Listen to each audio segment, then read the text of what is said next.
Hello my dear fashion enthusiasts. I'm delighted to have you back for a new runway breakdown.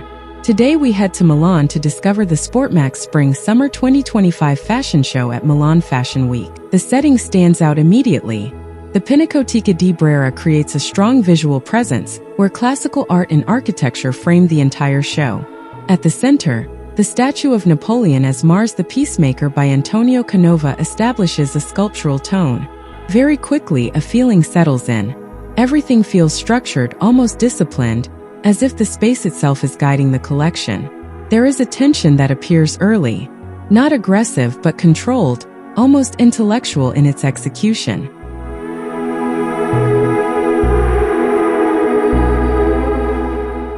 From the very first silhouettes, something becomes clear. The approach is not about softness. Sportmax explores form, structure, and proportion through a very deliberate construction. The garments shape the body rather than simply following it. There is precision in every line. Nothing feels improvised. Even when the silhouettes appear fluid, this is where the strength begins to emerge. A balance between movement and control.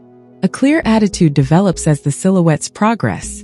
An elongated and sculptural femininity takes shape, defined by clean lines and controlled volumes. Jersey dresses suspended from drawstring necklines create a fluid movement on the front, while leaving the back open.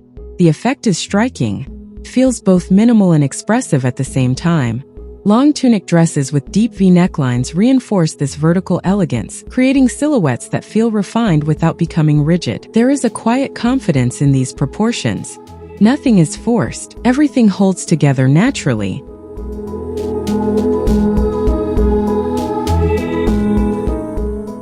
But behind this apparent simplicity, the construction becomes more complex.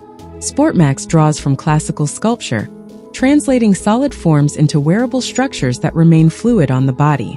And this is where the show begins to shift. The classical reference becomes something contemporary, something more experimental without losing its control. It never falls into pure minimalism.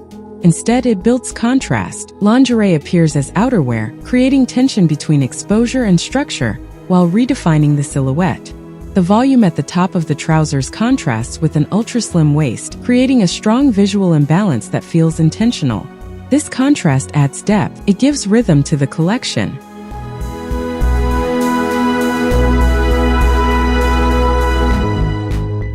Materials interact in a very precise way.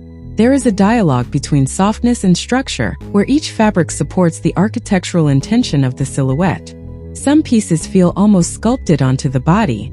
Others allow more movement, but always within a controlled framework. This interplay creates a constant visual tension, a balance that never fully resolves and that keeps the eye engaged. Then come the more experimental elements. Transparent plastic bags filled with water appear as accessories, introducing a playful but unexpected contrast within the collection. They stand out immediately.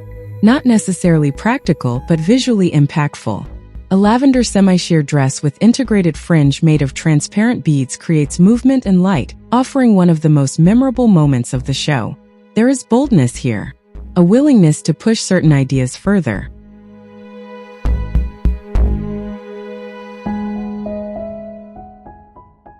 The details reinforce this direction. Fringe dresses with straps cascading from the shoulders to the hips create a dynamic silhouette, where movement becomes part of the structure itself. Nothing feels random. Each element contributes to the overall construction.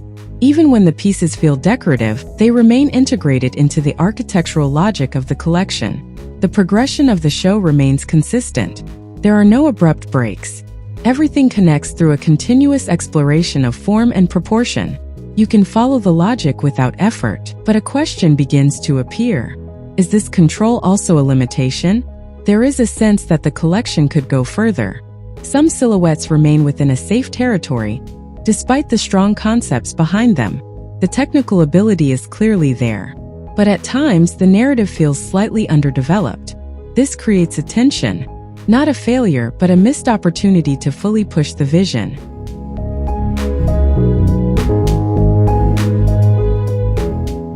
A balance still takes shape. The identity of Sportmax remains clear, grounded in structure, precision, and a strong relationship to form. Something essential comes through. a sense of discipline, a sense of intention, and a quiet form of desire that emerges through control rather than excess. What do you think? Does this vision resonate with you? Or does it feel a bit too restrained? Let me know in the comments. I would really like to hear your thoughts. Thank you for watching this breakdown. I will see you very soon for another analysis. I wish you an excellent viewing for the rest of the show.